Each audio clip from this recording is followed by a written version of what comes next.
Hi everyone and welcome back to Daily English. Today's expression is simple, polite, and very useful in everyday English. It's I'll take your word for it. One more time. I'll take your word for it. Listen to this. She looked at the food on the table and asked, "Is it really not spicy?" He smiled and said, "Not at all." She hesitated for a second, then said, "All right, I'll take your word for it." Now, what do you think this expression means? When we say, "I'll take your word for it," we mean, I will believe you, even though I don't have proof.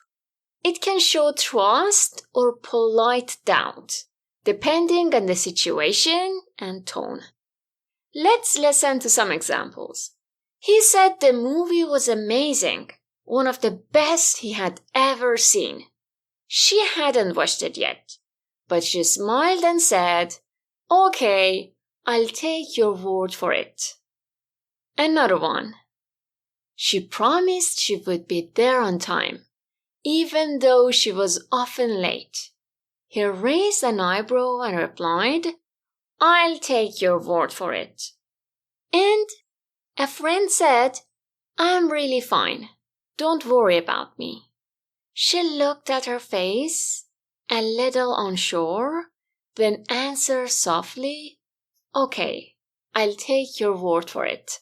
Sometimes we use this expression when we choose to trust someone, even if part of us still wonders. And my question for you. How do you say this expression in your mother tongue? And when was the last time you said, "I'll take your word for it"?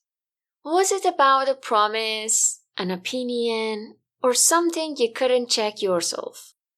Thanks for being here today.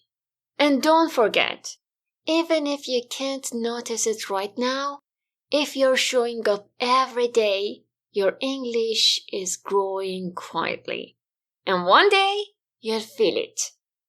Have a beautiful day and see you tomorrow.